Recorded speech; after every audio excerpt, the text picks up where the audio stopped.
प्यारे बच्चों नमस्कार। मैं रमेश गोसाई केंद्रीय विद्यालय अंबिकापुर से। आज 10वीं के पाठ्यक्रम में व्याकरण के अंतर्गत वाच्य लेकर प्रस्तुत हुआ हूँ। आज हम वाच्य के बारे में जानेंगे कि वाच्य क्या है और हम इसका परिवर्तन किस प्रकार से करते हैं। आइए शुरू करते हैं। परिभाषा सबसे पहले देखेंगे। जो वाच्य की परिभाषा है कि वाच्य क्रिया के उस रूपांतर को कहते हैं जिससे यह जाना जाए कि वाक्य में कर्ता के विषय में विधान किया गया है अथवा कर्म के विषय में अथवा भाव के विषय में। चूँकि क्रिया की एक विशेषता होती है कि वह किसी न किसी के अनुसार आती है। अब इस परिभाषा का अर्थ ये हुआ कि किसी भी वाक्य को पढ़ने के बाद जब हमें ये पता चले कि उस वाक्य में क्रिया कर्ता के अनुसार आई है कि कर्म के अनुसार आई है कि भाव के अनुसार आई है, यह वाच्य कहलाता है। यानी क्रिया का वह रूप जो यह बताए कि वह किसी वाक्य में कर्ता, कर्म अथवा भाव के अनुसार आई हुई है, वाच्य कहलाता है। अगली परिभाषा देखते हैं। दूसरे शब्दों में अगर हम इसी बात को कहना चाहें तो वाच्य क्रिया के उस रूपांतर को कहते हैं जिससे यह पता चलता है कि वाक्य में क्रिया के द्वारा कर्ता के विषय में कहा गया है।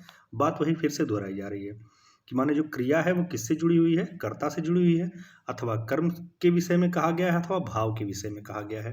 यानी क्रिया का जो काम है वह किसको इंगित कर रही है, किसके लिए वह प्रयुक्त हुई है। और आसान भाषा में इसे देखते हैं। हम इसे इस तरह भी कह सकते हैं कि कर्ता, कर्म अथवा भाव के अनुसार क्रिया के लिंग, वचन और पुरुष का होना वाच्य कहलाता है। यानी यदि क्रिया कर्ता के अनुसार हो, कर्म के अनुसार हो और भाव के अनुसार हो, यानी क्रिया का लिंग कर्ता के लिंग के आधार पर हो, वचन वचन के आधार पर हो, कर्म के वचन और लिंग के आधार पर हो, तो इस प्रकार के क्रिया का प्रयोग जो है वह वाच्य कहलाता है। आइए इस बात को एक दो उदाहरण से समझते हैं। जैसे लिखा है कि रमा पुस्तक पढ़ती है। अब यहाँ पर जो क्रिया है वह पढ़ती क्रिया है और क्रिया का यह रूप रमा के आधार पर आया हुआ है। चूंकि रमा स्त्रीलिंग है, एक वचन है, तो पढ़ना क्रिया है, पढ़ना का स्त्रीलिंग एक वचन रूप पढ़ती है।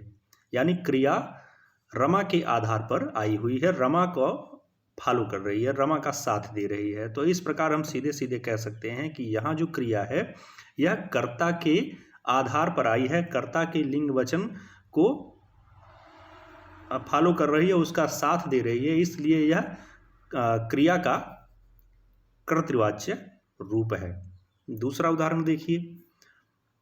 पुस्तक पढ़ी जाती है।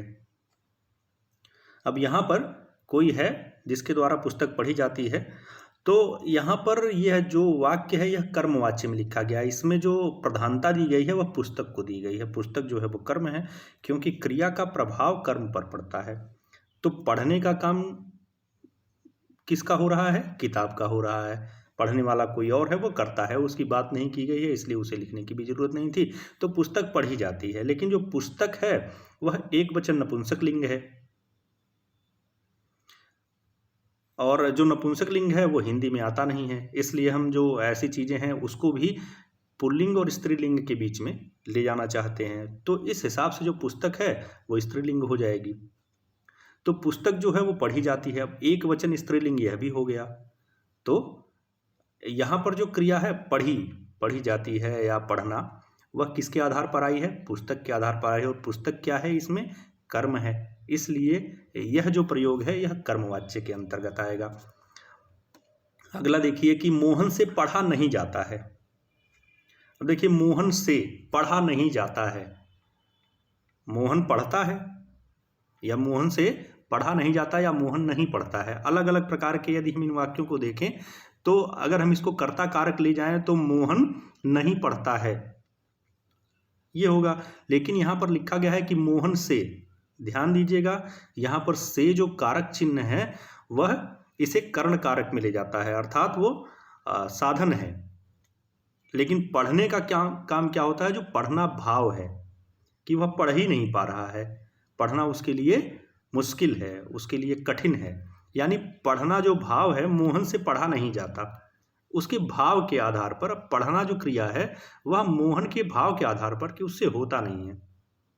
यदि हम इसको कर्ता कारक में ले जाते या कर्तावाच्य में ले जाते तो मोहन नहीं पढ़ता है, तो फिर क्रिया पढ़ना मोहन के आधार पर आई है।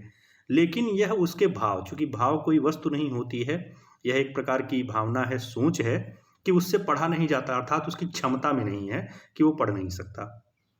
तो यहाँ पर पढ़ना क्रिया जो है वो भाव के आधार पर आई है, इसलिए यहाँ पर क्रिया का भाववाच्य प्रयोग है। आइए इसे और विस्तार से जानते हैं। वाच्य के भेद सबसे पहले जानेंगे कि वाच्य कितने प्रकार के होते हैं। अब इन प्रयोगों को पढ़ने के बाद आपके दिमाग में आ गया होगा कि हम 3 तरह के वाच्यों के बारे में बात कर रहे हैं, ठीक है। तो वाच्य के 3 भेद होते भी हैं। वाच्य के 3 भेद हैं। पहला है कृतिर्वाच्य, दूसरा है कर्मवाच्य और तीसरा है भाववाच्य। आइए अब कृतिर्वाच्य देखते हैं। इसकी परिभाषा है कि जिस वाक्य में क्रिया कर्ता के अनुसार हो उसे कृतिर्वाच्य कहते हैं। यानी क्रिया का प्रयोग कर्ता के अनुसार हो, कर्ता के आधार पर हो, उसका लिंग कर्ता के आधार पर हो, उसका वचन कर्ता के आधार पर हो, उसका प्रयोग कर्ता के आधार पर हो, तो वह कर्ता कारक कहलाएगी। जैसे उदाहरण देख लीजिए, राम पत्र लिखता है, यहाँ पर क्रिया है लिखना, लिखने का ही काम हो रहा है और वो किसके द्वारा किया जा रहा है? राम के द्वारा किया जा रहा है। तो लिखने का या क्रिया जिसके द्वारा होती है वही कर्ता होता है। अच्छा, जो क्रिया होती है वो कर्ता के अनुसार होती है तो फिर कर्ता कारक होता है, कर्तृवाच्य होता है। तो यहाँ पर ये वाक्य है कि राम पत्र लिखता है, यानी लिखने का काम किसके द्वारा हो रहा है? राम के द्वारा हो रहा है। और जो क्रिया है लिखना वह राम के आधार पर आई है। अब राम के बारे में यदि हम जाने तो राम एक वचन है, पुल्लिंग है, तो क्रिया लिखना भी एक वचन है और पुल्लिंग है। इसलिए हम ये कह सकते हैं कि यह वाच्य कृतिर्वाच्य के अंतर्गत है। यह वाक्य कृतिर्वाच्य का उदाहरण है। दूसरा है सीता पुस्तक पढ़ती है। यहाँ पुस्तक पढ़ने का काम हो रहा है, तो क्रिया कौन सी हो रही है? पढ़ने की, और वह किसके द्वारा हो रही है? सीता के द्वारा। अब यदि सीता कर्ता हुई तो सीता का यदि हम मूल रूप से सीता को देखेंगे, सीता क्या है?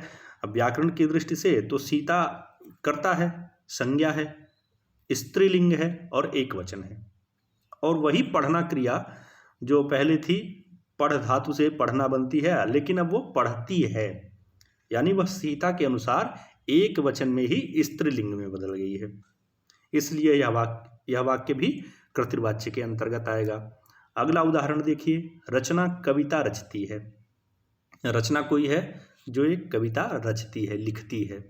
रचना भी एक वचन स्त्रीलिंग है, इसलिए रचना, पुनः रचना एक नाम भी है और रचना एक क्रिया भी है। तो रचना क्रिया एक वचन स्त्रीलिंग में रचती है हो गया है। अगला देखिए कि वह लिख नहीं सका। वह लिख नहीं सका, यहाँ लिखने का काम किसके द्वारा होता है? वह के द्वारा। और वह क्या है? एक वचन है, पुल्लिंग है, तो वो लिख नहीं सका। लिखना सकना के साथ क्रिया आई हुई है। आगे देखिए, मैं चल नहीं सकूंगा। यहाँ जो चलना है वह मैं के आधार पर आई हुई है, तो मैं जो है पुल्लिंग है, तो चलना भी पुल्लिंग के आधार पर ही आया है कि मैं चल नहीं सकूंगा। सकूंगा पुल्लिंग, एक वचन। आइए अब देखते हैं कर्मवाच्य को। कर्मवाच्य की परिभाषा है जिस वाक्य में क्रिया कर्म के अनुसार हो उसे कर्मवाच्य कहते हैं। यानी जहां पर क्रिया का प्रयोग कर्म के आधार पर हो, कर्म के अनुसार हो, उसका वचन, लिंग, कारक, अन्य सारी जो चीजें हैं वह कर्म के आधार पर आई हो तो हम उसे कर्मवाच्य कहेंगे। उदाहरण देखिए, पत्र लिखा जाता है। पत्र लिखा जाता है, क्रिया का प्रभाव जिस पर पड़ता है वह कर्म कहलाता है।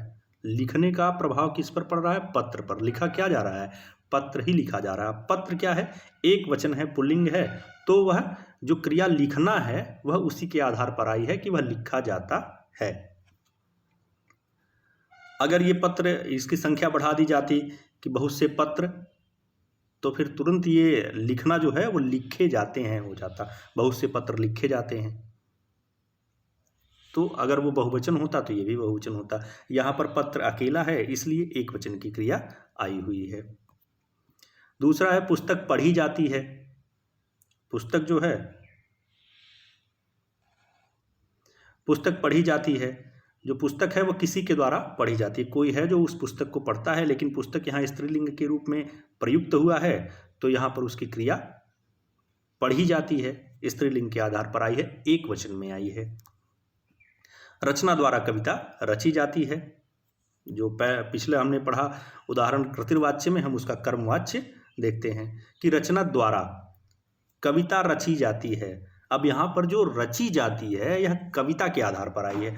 रचना द्वारा, जब हम से अथवा द्वारा लगा देते हैं किसी भी कर्ता के साथ तो वह कर्ता कारक नहीं रह जाता। यदि हम उसका कारक चिन्ह बदल दें तो जो कर्ता कारक है वह कर्ता कारक नहीं रह जाता। जब हम रचना द्वारा कह देते हैं तो रचना जो लड़की है या जो महिला है वह अब क्या हो गई, साधन हो गई, कारक हो गई, जो उस कार्य को करने में सहायता कर रही, यानी वह कार्य कर रही है।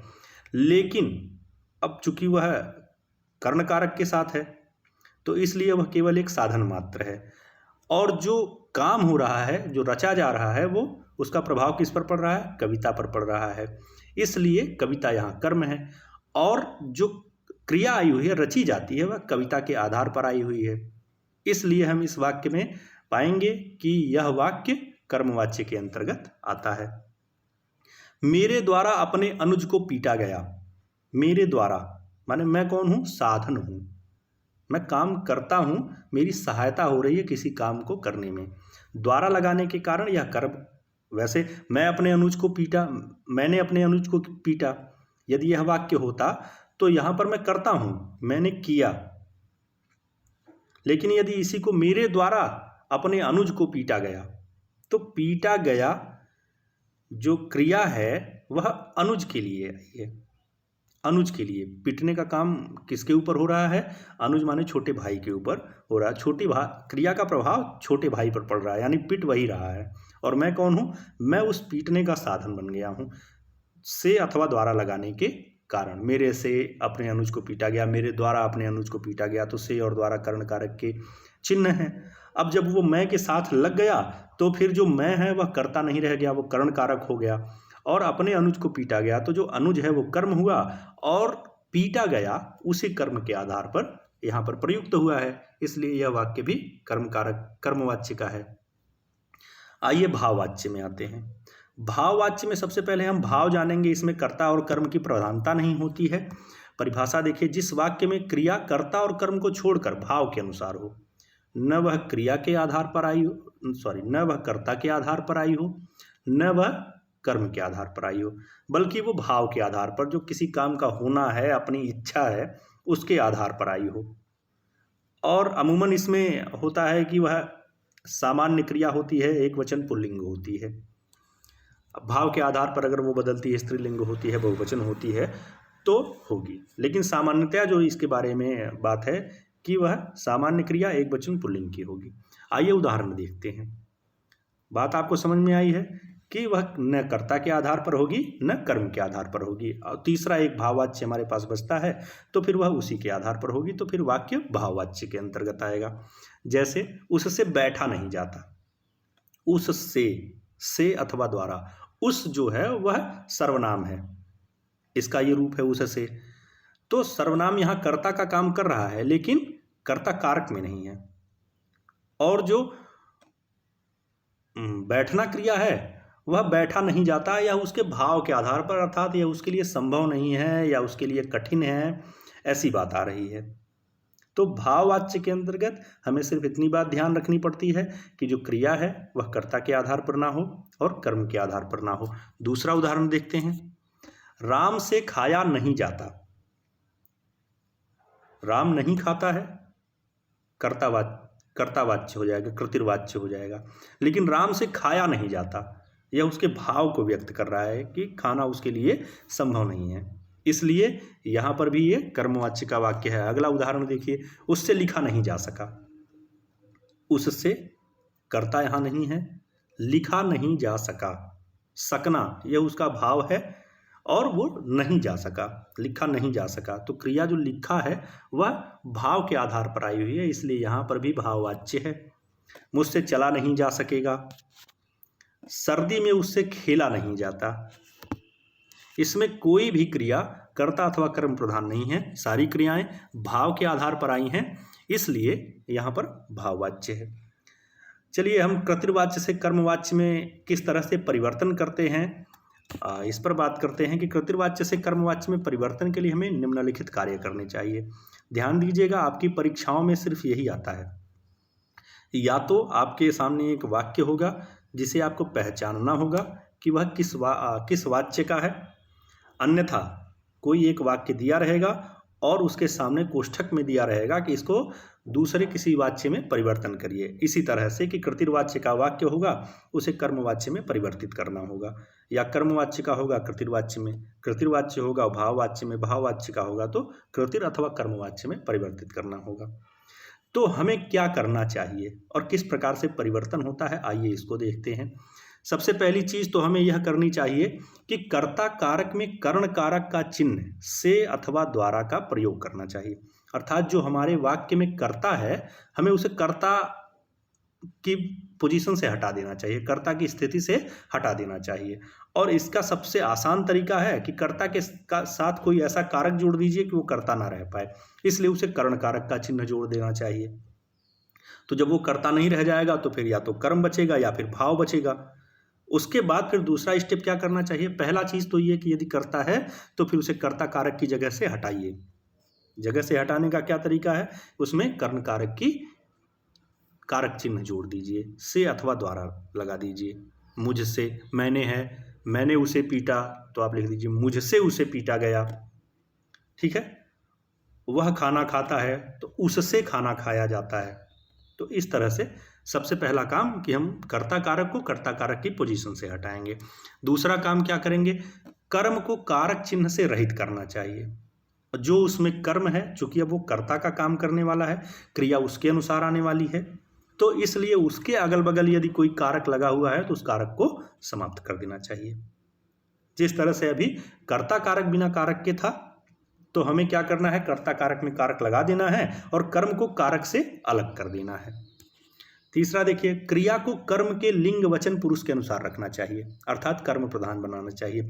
कर्मवाच्य में हमने पढ़ा है कि जो क्रिया होती है वह कर्म के अनुसार होती है, उसी के अनुसार आती है। तो हमें क्या करना चाहिए, जो क्रिया है, तीसरा स्टेप क्या लेना चाहिए वाक्य में कि क्रिया को कर्म के आधार पर, यानी कर्म जिस लिंग का हो उसी लिंग में क्रिया हो, कर्म जिस पुरुष का हो उसी लिंग में पुरुष हो, कर्म जैसा हो क्रिया ठीक उसी के अनुसार आनी चाहिए। आइए देखते हैं इसके उदाहरण कैसे होता है। जैसे रमेश पत्र लिखता है, यहां देखिए जो रमेश है वह कर्ता है, पत्र जो है वो कर्म है, लिखने का काम हो रहा है जो किसके द्वारा हो रहा है, रमेश के द्वारा होता है, इसलिए वो कर्ता है। हमें इसे कर्म कारक में ले जाना है, तो सबसे पहले हमें रमेश का कर्ता कारक रूप हटाना पड़ेगा और इसका सबसे आसान साधन पहला है कि कर्ता कारक में कर्ण कारक का चिन्ह जोड़ देना। तो रमेश के द्वारा से अथवा के द्वारा होता है इसका कारक चिन्ह, तो रमेश के द्वारा, अब रमेश जो है वो साधन हो गए, पत्र जो है वो कर्म है, लिखा जाता है, पत्र एक वचन पुल्लिंग है तो क्रिया लिखा जाता है प्रस्तुत हुई। समझ में आया। दूसरा उदाहरण देखते हैं कि मैंने प्रेमचंद का उपन्यास कर्मभूमि पढ़ा। तो इसका यदि हम कर्मवाच्य बनाते हैं तो फिर इसमें वही काम करना पड़ेगा। यहां पर मैंने जो है, मैं, वह कर्ता है, तो इसे भी हमें कर्ण कारक में ले जाना पड़ेगा। तो मैंने जो था उसे हमने क्या कर दिया, देखिए जो मैं है और ने जो है वो कर्ता कारक का रूप होता है, दोनों मिलकर के मैंने होता है। आपने याद किया होगा कर्ता ने, कर्ता कर्म को कर्ण से ऐसे याद करते हैं, तो मैं ने, तो इस ने को कर्ता कारक के रूप को हटा देना है, यानी मैं को कर्ता से दूर कर देना है।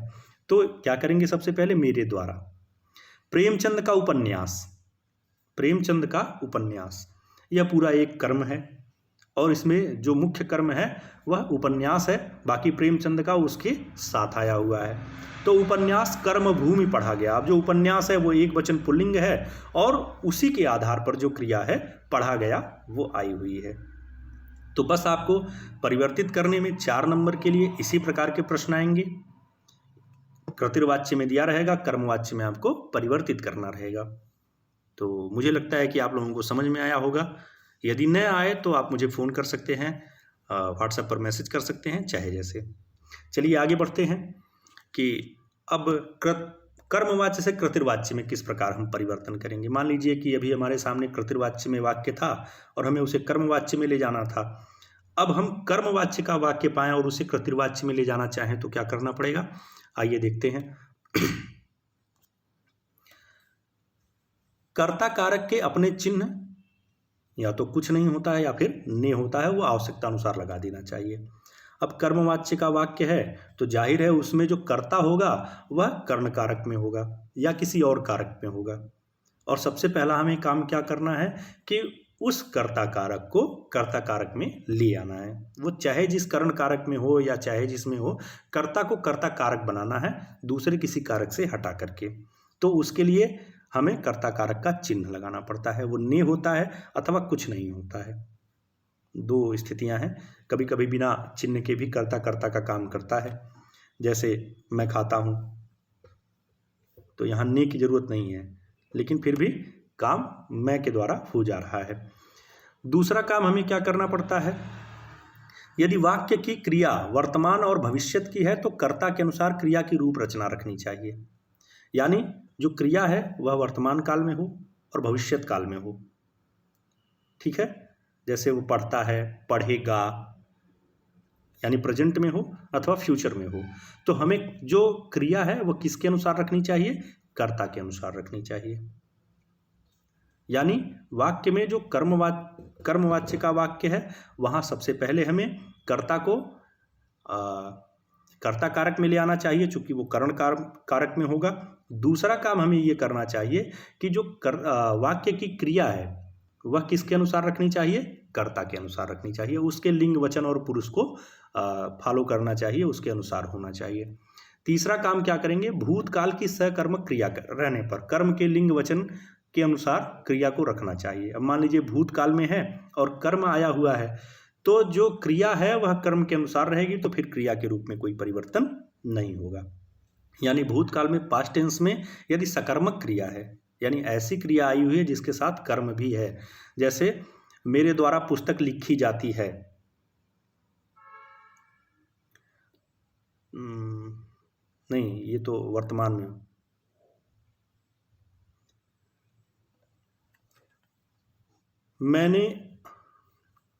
मेरे द्वारा पुस्तक लिखी गई,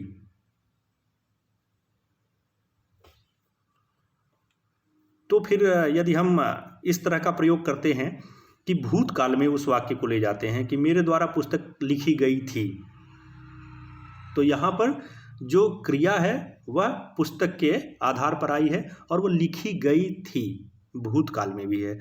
तो फिर आगे क्या करेंगे, हम जब क्रिया का प्रयोग करेंगे तो क्रिया का जो प्रयोग होगा वह कर्म के लिंग के आधार पर होगा, उसके वचन के आधार पर होगा, उसी के आधार पर होना चाहिए। आइए विशेष इसमें एक बात ध्यान रखेंगे, मूल रूप से कर्ता को ही विषय बनाना चाहिए। यदि कर्मवाच्य से हम परिवर्तित करते हैं तो इसमें सबसे जो महत्वपूर्ण बात है कि जो उसमें कर्ता है जिसके द्वारा कार्य किया जा रहा है वह कर्ण कारक के रूप में आया होगा। तो फिर हमें उसमें क्या करना चाहिए कि उसी को मुख्य विषय बनाना चाहिए, कर्ता को ही विषय बनाना चाहिए। और जब उसे हम मुख्यता प्रदान कर देंगे तो जो क्रिया है उसके अनुसार आ जाएगी। और कृतिवाच्य की जो परिभाषा है वो यह कहती है कि जब क्रिया कर्ता के अनुसार हो तो कृतिवाच्य होता है। तो यानी कर्मवाच्य का कोई वाक्य है तो ऊपर के नियमों के साथ साथ आपको सिर्फ एक बात याद रखनी है कि आपको जो कर्ता है उसे मुख्य बनाना है और क्रिया को उसी कर्ता के अनुसार ले आना है। आइए हम इसे एक उदाहरण से समझते हैं। भारत द्वारा नया उपग्रह छोड़ा गया। भारत द्वारा, चूंकि से अथवा द्वारा है इसलिए भारत जो है वो कर्ण कारक के रूप में है। नया उपग्रह छोड़ा गया, यानी उसने एक नया उपग्रह छोड़ा। अब हमको सबसे पहला काम क्या करना है, भारत को कर्ता बनाना है, और कर्ता बनाने के लिए ने अथवा कुछ नहीं, ये दोनों में से कोई एक चीज का प्रयोग करना पड़ेगा। तो अगले में देखिए भारत ने, यानी हमने उसे क्या किया, कर्ता कारक का रूप दे दिया। नया उपग्रह छोड़ा, भारत ने क्या किया, नया उपग्रह छोड़ा। दूसरा देखिए, छात्रों द्वारा पत्र लिखे जाते हैं, छात्रों द्वारा पत्र लिखे जाते हैं। तो इसको जब हम बदलेंगे तो छात्रों को,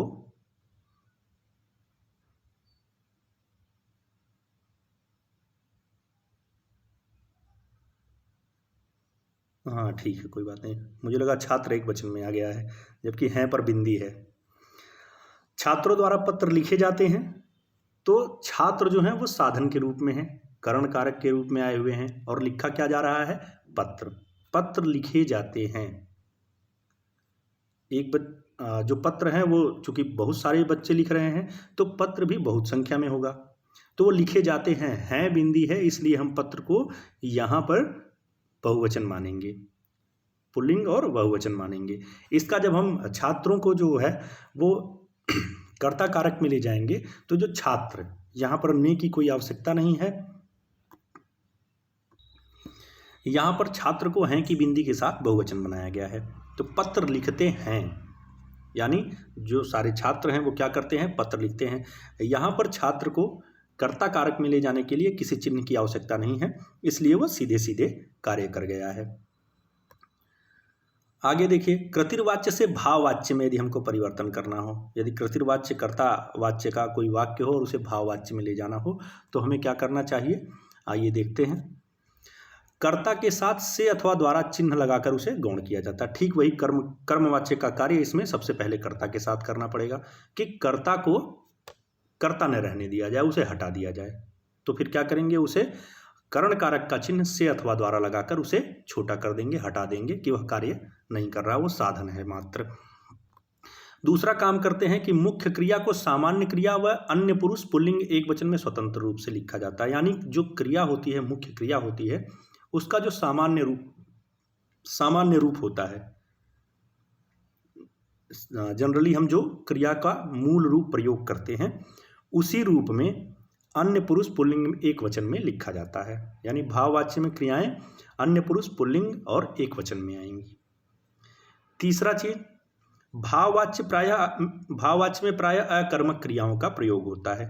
यानी ज्यादातर जो भाववाच्य के वाक्य बनते हैं उसमें क्रियाओं के साथ कर्म नहीं होता, क्रियाएं अकर्मक होती हैं, उसमें कर्म की आवश्यकता नहीं पड़ती है। लेकिन ऐसा नहीं है कि नहीं ही पड़ती है, क्रियाएं होती हैं। अगला देखिए विशेष, इसमें जो है हिंदी में प्रायः निषेधवाचक भाववाच्य का ही प्रचलन है, यानी वह नकारात्मक के रूप में ही हिंदी में भाववाच्य का प्रयोग किया जाता है, क्योंकि सकारात्मक में भाववाच्य के जो वाक्य होते हैं उनको दूसरे तरीके से कर्ता कारक के रूप में लिखा जा सकता है, इसलिए भाववाच्य उनका गलत माना जाता है। लेकिन पूरी तरह से यह सही बात नहीं है, कहीं कहीं आवश्यकता पड़ने पर हम उसका प्रयोग भी कर लेते हैं, लेकिन ज़्यादातर जो वाक्य होते हैं वह नकारात्मक, निगेटिव ही होंगे जो भाववाच्य में प्रयुक्त होंगे। जैसे उदाहरण देखिए, मैं गा नहीं सकता, मैं गा नहीं सकता, यानी मैं यहाँ जो करता है वह बता रहा है, अपना भाव व्यक्त कर रहा है कि वह गा नहीं सकता, तो क्रिया भाववाच्य में है।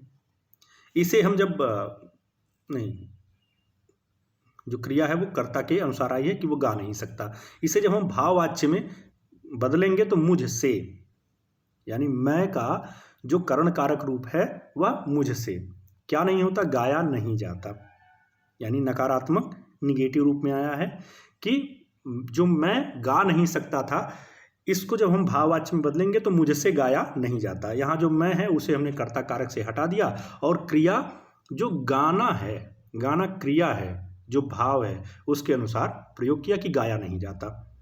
दूसरा उदाहरण देखिए, मैं चुप नहीं बैठ सकता, यानी मैं जो हूं चुप नहीं बैठ सकता, तो इसका जो प्रयोग है कि मुझसे चुप नहीं बैठा जा सकता। यानी जो भी हिंदी में भाववाच्य का प्रयोग होता है वह अमूमन नकारात्मक में ही होता है। तो मुझसे चुप नहीं बैठा जाता। जो मैं है इसे हमने कर्ता कारक से हटा दिया। चुप नहीं बैठा जा सकता, बैठा जा सकता, चुप न बैठना यह भाव है और उसे बताया गया है कि यह काम मेरे द्वारा नहीं हो सकता, यह भाव मेरे द्वारा पूर्ण नहीं हो सकता। हम लोग रोज नहाते हैं। एक जो मैंने बताया था कि सकारात्मक यदि हम प्रयोग करते हैं तो थोड़ा सा अजीब लगता है, इसलिए हम प्रयोग नहीं करते। मुझसे चुप नहीं बैठा जा सकता ये हम कह लेते हैं, लेकिन हम लोगों से रोज नहाया जाता है ये कहने में थोड़ा सा अजीब लग रहा है। लेकिन नियमों पर यदि हम बांधने की बात करें तो इसका जो सही वाक्य है कि हम लोग रोज नहाते हैं यही होगा। इसे भाववाच्य में ले जाएंगे तो वह अटपटा सा लगता है कि हम लोगों से रोज नहाया जाता है। भाई हम लोग नहाते हैं, रोज नहीं नहाया जाता ये कहना हो तो ठीक है, भाववाच्य का प्रयोग हमें सरल लगता है। लेकिन यदि मान लीजिए ऐसा कुछ आ ही जाता है आपके पेपर में तो फिर आप नियमों के अनुसार उसमें परिवर्तन कर ही लेंगे कि हम लोग रोज नहाते हैं। हम लोग रोज नहाते हैं, हम लोग यहाँ क्या है, करता है, कर्म कार्य कौन सा हो रहा है, नहाने का हो रहा है। अब हमें इसे भाववाच्य में परिवर्तित करना है तो सबसे पहले जो हम लोग हैं इनको आपको कर्ता कारक से हटाना पड़ेगा। पहला काम आप क्या करेंगे, इसमें करण कारक की क्रिया जोड़ेंगे। तो हम लोगों से रोज नहाया जाता है। अब नहाना जो भाव है उसके लिए कहा गया है कि वो नहाया जाता है, यानी नहाने के अनुसार हमारी क्रिया आई है। नहाया जाता है, नहाना जो क्रिया है उसी के अनुसार नहाया जाता का प्रयोग हम कर रहे हैं। खैर ये प्रयोग थोड़ा सा अटपटा लगता है और अमूमन प्रयोग नहीं होता। ऊपर के दोनों जो उदाहरण हैं नकारात्मक में हमारे पास भाववाच्य में सफल प्रयोग है उसका, और जो तीसरा है वह एक अपवाद के तौर पर हम सिर्फ समझने के लिए उसे सकारात्मक में प्रयोग कर रहे हैं। धन्यवाद। ये आपका चैप्टर समाप्त हुआ। ग्रामर है, यदि आप लोगों को न समझ में आए तो दोबारा देखिए, तीसरी बार देखिए, चौथी बार देखिए। यदि उसके बाद भी ना समझ में आए तो मुझे ज़रूर फ़ोन करिए और इसे अपनी पुस्तिका में लिख करके जांच के लिए ज़रूर भेजिए अपने नाम के साथ। धन्यवाद।